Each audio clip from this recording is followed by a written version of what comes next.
ओम गंगणेशाय नमः। ओम श्री सरस्वत्यै नमः।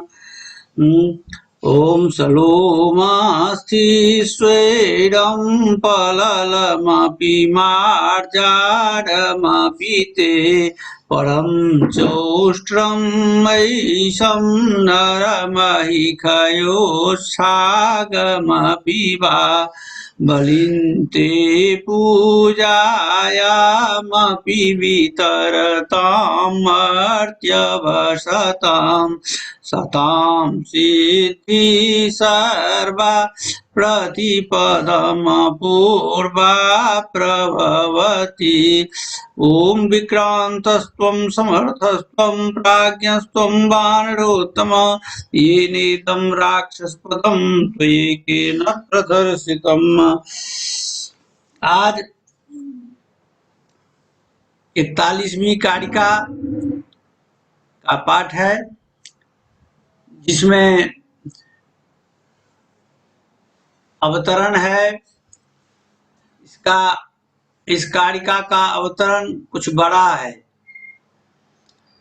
देखा जाए, ननु द्विविधमपि आर्षं प्रत्यक्षं यद्यपि लौकिक प्रत्यक्षानुमानागमेभ्योतिरिक्तम्। कहते हैं जो दो प्रकार के जो पहले आर्षक ज्ञान कहे थे, जो लौकिक आर्षक ज्ञान और अलौकिक आर्षक ज्ञान, यह जो कहे थे तो और उसको जो प्रत्यक्ष माना गया था, यद्यपि वे दोनों प्रत्यक्ष आर्षक ज्ञान जो है, लौकिक जो प्रत्यक्ष अनुमान और आगम से वे अतिरिक्त हैं। लोक में जिसको लोग प्रत्यक्ष समझते हैं, अनुमान के द्वारा समझते हैं, और आगम माने वेदादि शास्त्र के द्वारा जो समझते हैं, उनसे वे अतिरिक्त है। तथापि आगम सहकृत प्रत्यक्ष जन्यतया आगमोदीरित तपोनुष्ठान जन्यादृष्ट जन्यतया च आगम मूलकमेव तत्। अतः फिर भी यह आर्षक ज्ञान जो है आगम सहकृत है, माने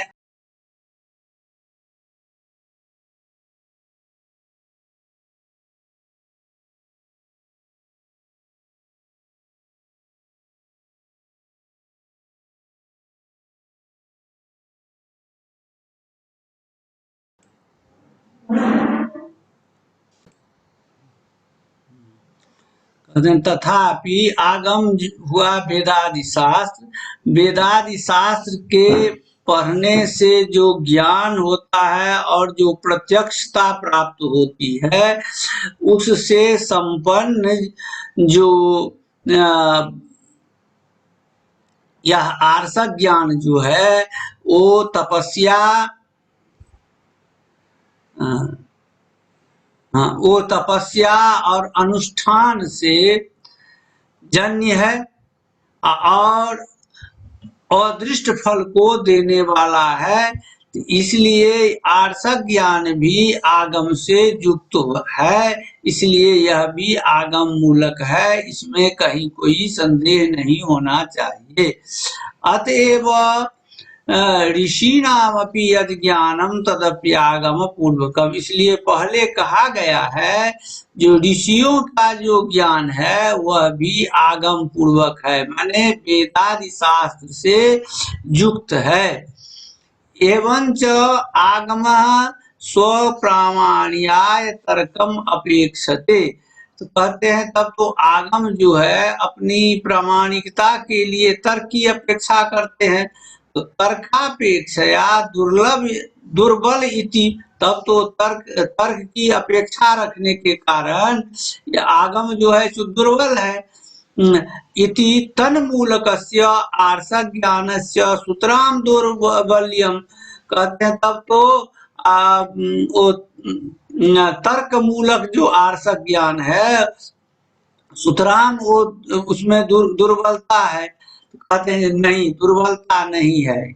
इति शंकाम अपनुदन, इस शंका को निरस्त करते हुए कहा जाता है आगमस्य स्वतः प्रमाणत्वेन, आगम जो है स्वतः प्रमाण है, वेदादि शास्त्र जो है स्वतः प्रमाण है, तर्कान अपेक्षा, उसमें तर्क की अपेक्षा कोई नहीं रहती है। इसलिए तर्का बाध्यत्व, वह जो है वेदादि शास्त्र जो है सो तर्क के द्वारा बाधित नहीं किया जा सकता है। यद्वा एवं आर्षक ज्ञानस्य अदृष्ट विशेष जन्यत्वे, कहते इस प्रकार आर्षक ज्ञान जो है अदृष्ट विशेष फल देने वाला है। तो ऐसा कहने के बाद अदृष्टस्य आगम वेदितया, वह अदृष्ट जो है वह भी श्रुति मूलक है, श्रुति स्मृति मूलक है, आगम वेद्य वह भी है। तज्जन्यम आर्षम ज्ञानम आगम मूलकम, और उससे जन्य जो आर्षक ज्ञान है वह भी आगम मूलक है, मैंने वेदादि से युक्त है।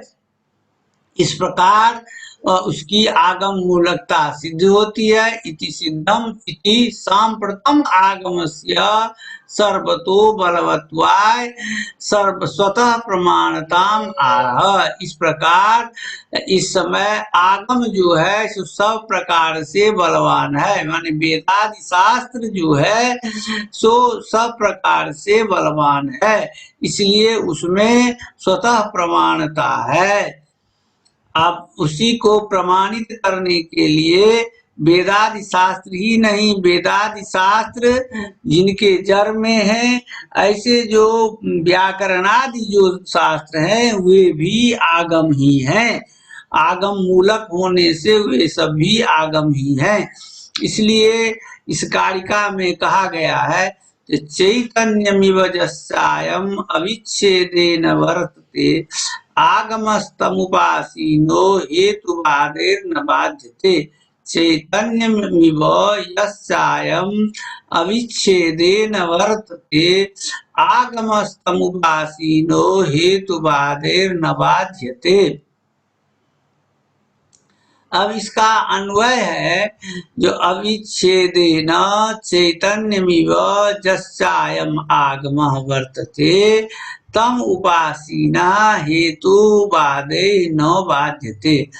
अब कहते हैं चैतन्य, हम लोगों का जो शरीर है उसमें जब तक आत्मा का वास है तब तक इस शरीर को चैतन्य माना जाता है, और उसमें वह जो आत्मा जो है, आत्मा से युक्त जो शरीर है तो उसमें इस शरीर में आत्मा जो है सो लगातार सृष्टि के आदि से लगातार उसकी महत्ता सिद्ध हुई है और वह नित्य उसको माना गया है। तो परंपरा माने लगातार सृष्टि के आदि से यह आत्मा जो है सो स्थिर है, नित्य है, इसलिए वह चैतन्य है। तो वो जिस प्रकार वह कभी आत्मा मरी है नहीं, लगातार वो आती आ रही है, उसी प्रकार कहा गया है जो यह जो आगम है यह आगम हो गया। यहाँ पर आगम से लेंगे व्याकरण शास्त्र को, आगम हो गया क्यों, तो यह इसके भी जड़ में श्रुति है, क्योंकि माहेश्वर सूत्र को, माहेश्वर सूत्र जो है तो महादेव के डमरू से निकले हुए हैं, उन्हें भी श्रुति के समान ही महत्व प्राप्त है। तो श्रुति मूलक होने से यह आगम जो है व्याकरण शास्त्र, उसको जो पढ़ने वाले हैं उनको कोई तर्क से माने हटा नहीं सकते हैं, उससे डिगा नहीं सकते हैं। तो यह अब व्याख्या में यह बात कही जा रही है, अविच्छेदेन स्वतः स्वप्रकाशतया वर्तमानं चैतन्यमिव, कहते हैं लगातार जो स्वयं प्रकाशवान है आत्मा, वो चैतन्य है, वो आत्मा के समान ही जश्च अयम श्रुति लक्षण आगम, या श्रुति लक्षण वाला जो यह आगम है, श्रुति लक्षण वाला आगम क्या है? श्रुति में जो लक्षण घटित होते हैं वही लक्षण इसके भी माहेश्वर सूत्र में घटित होते हैं।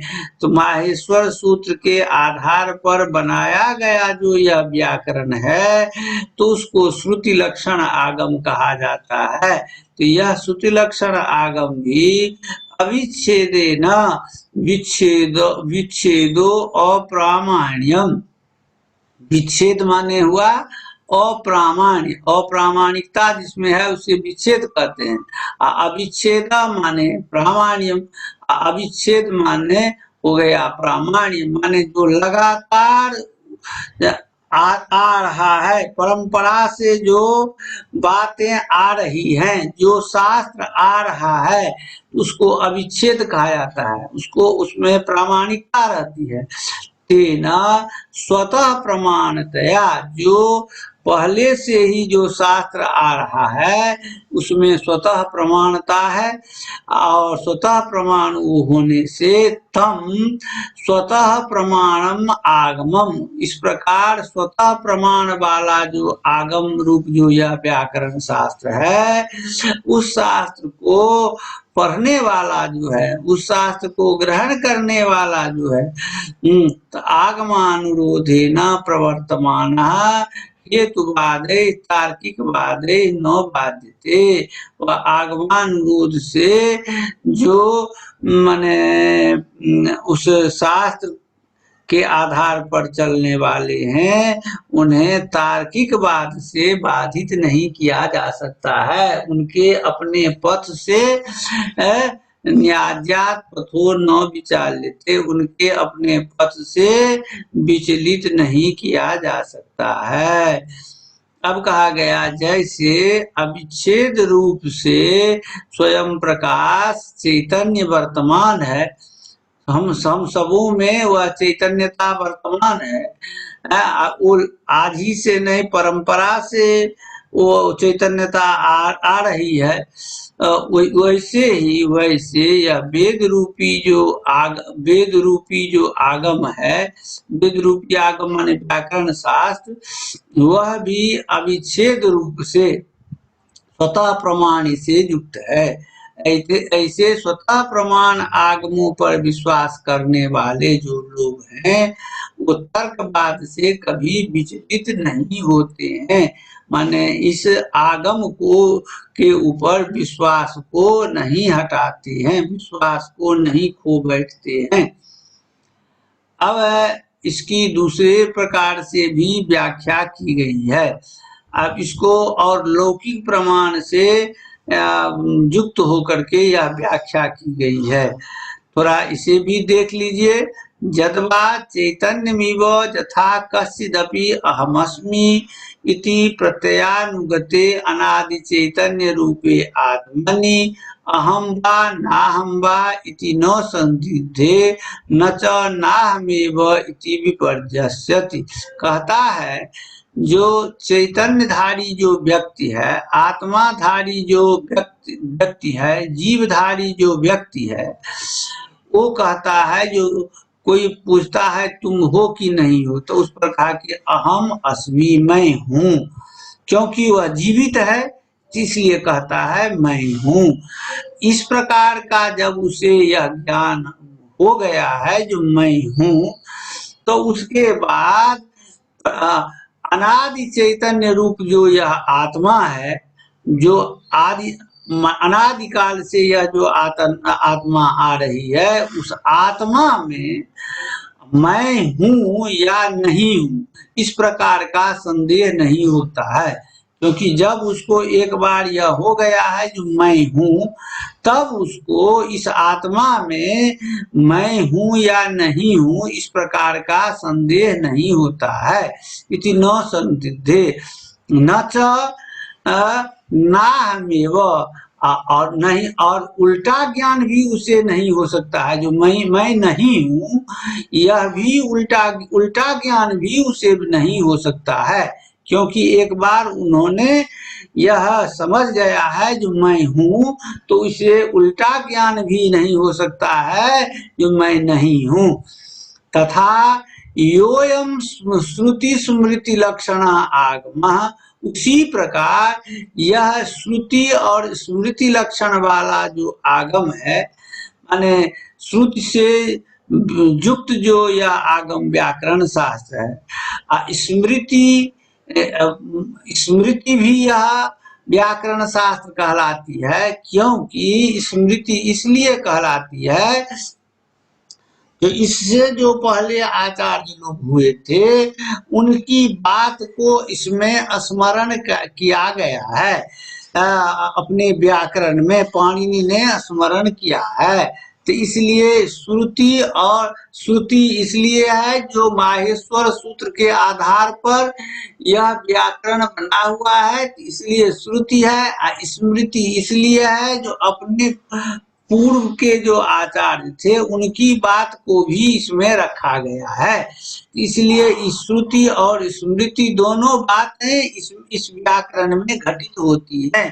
तो श्रुति और स्मृति लक्षण वाला जो यह आगम है सो अविच्छेदेना, माने अनादि शिष्ट परंपरा, अनादि परंपरा से, अनादि परंपरा से यह प्रमाणित हो चुका है, प्रमाण रूप में स्वीकृत हो चुका है। न च तत्र कश्चिदपि प्रमाणम, वहां पर कोई प्रमाण की जरूरत नहीं पड़ती है। तो यह आगम शास्त्र जो है सो प्रमाणित है कि नहीं है, इसमें कोई प्रमाण की जरूरत नहीं है, वहां पर संदेह नहीं होता है। और न च अप्रमाणमेव इति विपर्जस्यति, और वहां पर उल्टा भी ज्ञान नहीं होता है, जो यह आगम मूलक जो श्रुति स्मृति मूलक जो व्याकरण शास्त्र है तो अप्रामाणिक है, यह भी उल्टा ज्ञान उनको नहीं होता है, क्योंकि वो परंपरा से उसको प्रामाणिक मान रहे हैं, इसलिए उल्टा ज्ञान जो है यह प्रामाणिक नहीं है, यह भी ज्ञान उन्हें नहीं होता है। किम बहुना जेपि भिन्ना प्रवादिना तेपि, कहते हैं जो इससे भिन्न जो प्रवादी हैं, विभिन्न वाद को धारण करने वाले जो लोग हैं, ते जैसे बौद्धादि जो हैं वे कार्याकार्य भक्ष्या भक्ष्य अगम्यागम्यादिषु, वे व्यक्ति क्या कार्य है क्या अकार्य है, मतलब क्या करने योग्य है क्या नहीं करने योग्य है, भक्ष्या भक्ष्य क्या खाने योग्य है क्या नहीं खाने योग्य है, अगम्यागम्य माने किस स्त्री से संपर्क किया जा सकता है किससे नहीं किया जा सकता है। तो इस प्रकार अगम्यागम्य आदि जो विषय हैं उन विषयों में, और अहिंसा दया दान, अहिंसा माने किसी को नहीं मारना, दया किसी के ऊपर माने दया करना, दान देना, ब्रह्मचर्य को रखना, ब्रह्मचर्य तपः सत्य वदन प्रवृत्ति सूच, और तपस्या करना, सत्य बोलना, इत्यादियों में यम आगमम उपजीव्य प्रवर्तते, जिस आगम को मान करके, जिस शास्त्र को मान करके वे लोग चलते हैं, माने विरुद्धवादी जो हैं, इन विषयों में जिस शास्त्र को अपने उपजीव्य का मतलब होता है जो पितृतुल्य, जिसको आधार मान करके, जम आगमम उपजीव्य, जिस आगम को आधार मान करके वे लोग चलते हैं, उनका नहीं तेषाम कार्यादि निर्णय, उन व्यक्तियों का, वे जो प्रवादी हैं, भिन्न मतावलंबी हैं, उन्हें क्या कार्य है, क्या नहीं कार्य है, क्या करनी है, क्या नहीं करनी है आदि जो ऊपर में बातें कही गई है, इसके निर्णय में उनके जो आगम हैं, उनके जो शास्त्र हैं, वे प्रामाणिक नहीं हैं। क्यों? स्वागमस्य अतीन्द्रियार्थादर्शी पुरुष बुद्धि प्रभवत्वेन अप्रमाणत्वात्, क्योंकि उनके जो आगम है सो अतीन्द्रियार्थदर्शी का नहीं है, माने वो विशिष्ट योगियों का बनाया गया उनका शास्त्र नहीं है, इसलिए अतीन्द्रियार्थ से अदर्शी जो है सामान्य लोगों के द्वारा बनाया गया है। तो सामान्य लोगों के द्वारा, सामान्य लोगों के बुद्धि से उपज होने के कारण उनका जो शास्त्र है वह प्रमाण के बुद्धि प्रभवत्वेन अप्रमाणत्वात्, उनका प्रमाण के योग्य नहीं है उनका शास्त्र। तम सर्ववाद भी उपसेवितम आगमम, इसलिए सबों के द्वारा जिस आगम को अपनाया गया है, सबों के द्वारा, सभी वादियों के द्वारा जिस आगम को अपनाया गया है, ऐसे आगम को अपनाने वाली उपासीना आश्रित, ऐसे आगम को अपनाने वाले जो व्यक्ति हैं वे हेतुवाद, तर्कवाद, तार्किकवाद, वो तार्किकवाद से कभी बाधित नहीं होते हैं, यानी विचलित नहीं होते हैं। वे अपने न्याय रूपी रास्ते से कभी विचलित नहीं होते हैं, कहीं किन्हीं के अनुमान से, तर्क से वो भटकते नहीं हैं। तो दो प्रकार से इसकी व्याख्या की गई है, तो इसका भी यहाँ मैं हिंदी दे दिया हूँ। जैसे मैं हूँ, इस ज्ञान के बाद यह मैं नहीं हूँ या नहीं, यह संदेह नहीं होता, और मैं नहीं हूँ इस तरह उल्टा ज्ञान भी नहीं होता। वैसे यह श्रुति स्मृति रूपी जो आगम माने व्याकरण शास्त्र अनादि परंपरा से प्रमाण रूप में स्वीकृत है, और इसके प्रामाण्य के बारे में न तो किसी को संदेह है और न तो अप्रामाण्य रूप उल्टा ज्ञान ही है। इस तरह सब लोगों के द्वारा स्वीकृत आगम पर विश्वास करने वाले लोग तार्किकवादों के द्वारा न्याय मार्ग से विचलित भी नहीं किए जा सकते हैं।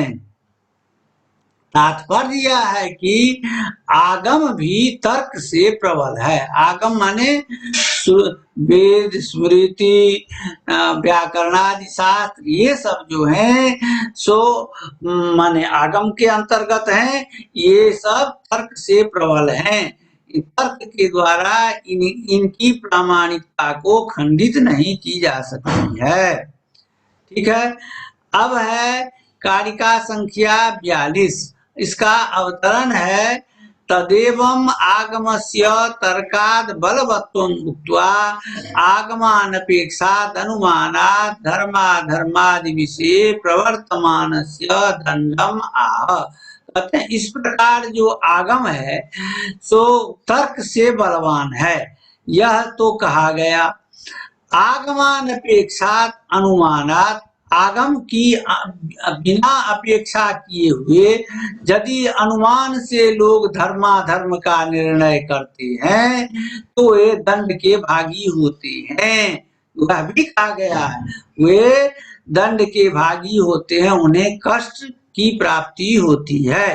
कहते हैं जैसे लौकिक प्रमाण से देखा जाए, जो हस्तस्पर्शादिवान देना विषमे पथि धावता अनुमान प्रधानेन विनिपातो न दुर्लभ। इस कारिका को फिर से पढ़ें। हस्तस्पर्शादिबांधेन विषमे प्रतिधावता अनुमान प्रधानेन विनिपातो न दुर्लभ। कहते हैं इसका अन्वय है विषमे पथि हस्तस्पर्शात् धावता अंधेन इव विषमे पथि अनुमान प्रधानेन विनिपातः न दुर्लभ। मतलब क्या हुआ, कोई अंधा व्यक्ति है और वह अंधा व्यक्ति, आप देखेंगे जो अंधा व्यक्ति होता है तो यदि रोड पर चलता है तो किसी को साथ में ले लेता है, जिसको आंख है उसको ले लेता है और आगे आगे वो चलते हैं, पीछे पीछे वो चलता है। जहाँ ऐसी बात नहीं है, वो अंधा अपने को खूब समझता है, जो मैं खूब समझता हूँ।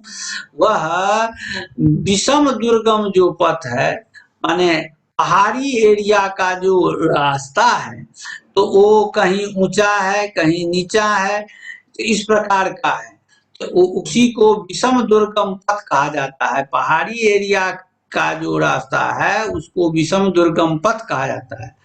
वो विषम दुर्गम रास्ते में, माने पहाड़ी रास्ते में, वो आंख वाले यदि कोई नेता नहीं है, ले जाने वाले उन्हें नहीं है, तो ऐसी परिस्थिति में वह क्या करता है, अंधा हस्तस्पर्शात, हाथ से आगे, ऐसे हाथ से आगे रोड को देख लेता है और देखने के बाद वो समझता है कि जो आगे भी ऐसा ही रास्ता होगा, यह अनुमान कर लेता है, यह अनुमान कर लेता है। तो कंचिन मार्गैक देशम हस्तस्पर्शेन अवगम्य, कुछ रास्ते को हाथ से स्पर्श करके वो जान लेता है, उसके जानने से तत्प्रत्ययात अपरमपि, उसके जानने के बाद उसके मन में यह हो जाता है कि आगे का रास्ता भी ऐसे ही होगा, इस प्रकार का वो अनुमान करता है। इस प्रकार वो अनुमान करके उस रास्ते में माने तेजी से चलना, दौड़ करके चलना शुरू कर देता है। मार्गैक देशम धावता, वो आगे दौड़ना शुरू कर देता है। तो उससे क्या होता है, जो दौड़ करके चलने वाले जो अंधा है, वह अंधा वो विषम पथ में आकर के गिर जाता है, क्योंकि उसका अनुमान वहां काम नहीं करता है। इस प्रकार विषम अंधेन इव विषमे प्रत्यक्षानुमानाभ्याम असंवेदे, उसी प्रकार विषम जो प्रत्यक्ष अनुमान और विषम अनुमान जो प्रमाण है वे जो है असंवेद्य हैं, वह शास्त्रों के से प्रमाणित नहीं है। तो ऐसे रास्ते में दृष्ट फले कर्मणि, जहाँ पर जो जिस कर्म को देखा नहीं जाता है, वो जो दृष्ट और अदृष्ट जो फल है, जो हम शास्त्र पढ़ करके कुछ तो फल हमको दृष्टि भी प्राप्त होते हैं और कुछ फल ऐसे हैं जो अदृष्ट हैं, जो बाद में जाकर के उसका फल मिलता है। तो ऐसे अथवा स्वर्ग आदि की जो प्राप्ति है, शरीर त्याग के बाद प्राप्ति होती है। तो ऐसे दृष्टादृष्ट फल कर्म में वहां पर आगम ही प्रमाणित करता है, जो ऐसा करने से अच्छा फल मिलेगा, ऐसा करने से बुरा फल मिलेगा, ऐसा करने से स्वर्ग आदि की प्राप्ति होगी। तो वह आगम के बिना, आगम रूपी जो नेता है, आगम रूपी हाथ पकड़ करके जो ले जाने वाला है, उसके बिना केवल प्रत्यक्ष और अनुमान रूप से, प्रमाण से किसी एक देश को केवल अनुमान से जान लेने के बाद एक जगह कहीं पर उसको फल की प्राप्ति हो गई तो फल मान लेगा, कहीं नहीं फल की प्राप्ति हुई तो फल नहीं मानेगा। तो इस प्रकार प्रत्यक्ष और अनुमान प्रमाण से किसी एक देश को देख लेने के बाद अन्य देश को भी उसी प्रकार समझने वाला जो है तो उसी को कहा जाता है स्थाली पुलाकन न्याय। जैसे बर्तन में जो खाना बन रहा है वहां पर उसमें से भात, एक तो भात को निकाल करके देखा जाता है कि जो सिद्ध हुआ कि नहीं, एक सिद्ध हो जाने के बाद समझता है कि जो पूरा सिद्ध हो गया, या अनुमान से समझता है। उसी प्रकार वह यह समझ लेगा जो इससे स्वर्ग आदि की प्राप्ति नहीं होगी अथवा इससे स्वर्ग आदि की प्राप्ति होगी, या इस स्थाली पुलाकन न्याय से एक देश को समझने वाला दूसरे देश को भी वैसे ही समझ लेता है। तो ऐसा समझने वाला वह अंधा की भांति धावतात परया आगमम अनपेक्ष प्रवर्तमानेन, वो शास्त्र को नहीं मानने वाला जो वह व्यक्ति है सो अंधे की भांति अनुमान को प्रधान मान करके अनुमान के द्वारा यदि चलता है तो उसका भी पतन अवश्यम भावी है, वह भी वो पतित होता है, वह भी गिरता है। इसलिए प्रत्यक्ष अनुमान आदि जो है सो उतने प्रमाणिक नहीं है जितने आगम प्रमाणिक हैं, जितने वेदादि शास्त्र प्रमाणित हैं। वेदादि शास्त्रों के द्वारा जो कहा गया है वह बात प्रमाणिक है। इसी बात को यहाँ कहा गया है, जैसे विषम दुर्गम मार्ग में किसी आंख वाले की सहायता के बिना केवल हाथ से छूकर सर्वत्र समतल भूमि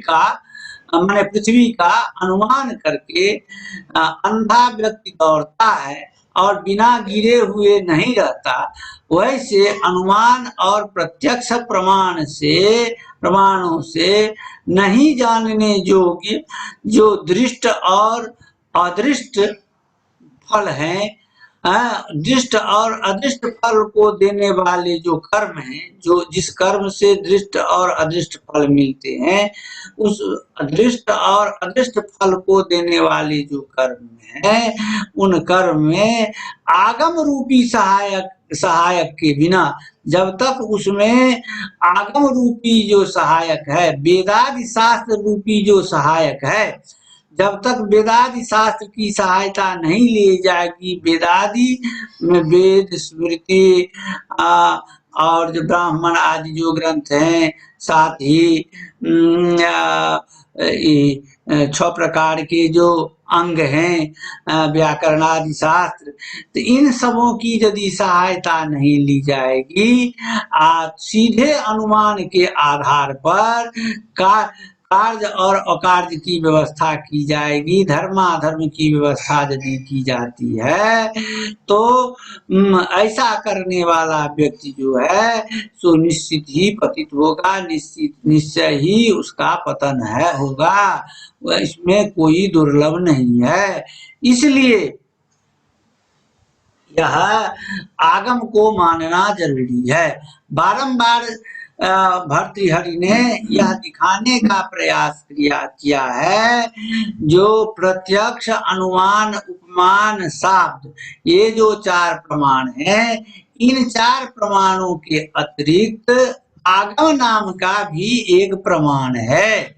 इस आगम नाम के प्रमाण को दृढ़ करने के लिए, मैंने उसे प्रमाणित करने के लिए उन्होंने इतना बड़ा बागजाल बनाया है, इतने विभिन्न प्रमाणों से उसको स्थिर किया है। जो आगम रूपी जो प्रमाण है वह भी एक प्रमाण है, उसके बिना काम नहीं चलाया जा सकता है। शास्त्र के प्रमाण के विषय में आगम प्रमाण जो है सो बहुत बड़ा प्रमाण है। वहां पर प्रत्यक्ष अनुमान उपमान ये सब काम नहीं कर सकते हैं। जहां ये सब काम नहीं करते हैं वहां पर आगम रूपी प्रमाण जो है वही प्रमाण है। उसी को प्रमाण मान करके उसमें भी दृष्ट और अदृष्ट के विषय में, धर्माधर्म के विषय में वह प्रमाण जो है सो सबसे बड़ा प्रमाण है। उस प्रमाण को माना जाए। यदि उस प्रमाण को नहीं मानते हैं, केवल अनुमानादि के द्वारा अनुमान करके यदि कोई काम करते हैं तो उससे पतन निश्चित है। इसलिए वेदा प्रमाणम जो कहा गया उसको प्रमाण मान करके इस बात को मानना चाहिए। ठीक है। अब तो माने समय कम रह गया है। अब जो आगे की कारिका को यदि हम शुरू करेंगे तो बीचे में वह कारिका रह जाएगी, तो इसलिए अब वह पढ़ाना अब संभव नहीं है, तो फिर दिक्कत हो जाएगी। तो आगे आगे के दिन हम आगे की कारिका को पढ़ाएंगे। आज आप लोगों को यहीं पर पढ़ा करके मैं इस पाठ का विश्राम करता हूँ और विश्राम देता हूँ। तो ठीक है। तो आप लोगों को यदि कोई संदेह हो कहीं तो पूछें, कहीं कोई जिज्ञासा हो तो पूछें। प्रणाम गुरुजी। खुश रहिए। सब ठीक है। कोई यदि प्रश्न हो। हाँ, अच्छा लगता है तो विषय थोड़ा क्लिष्ट, लेकिन आप हिंदी में समझाते हैं तो समझ में आता है। हाँ तो ठीक है। ये तो हम लोड भी कर देते हैं ना यूट्यूब पर। हाँ तो उसे भी बाद में हाँ सुन करके ज्ञान कर लेंगे। यदि कहीं कोई प्रश्न हो तो लिख करके लाएंगे, हमको बता देंगे, उसका मैं समाधान कर दूंगा। ठीक है। तो आज समाप्त मैं यही करता हूँ। हरि ओम, शांति।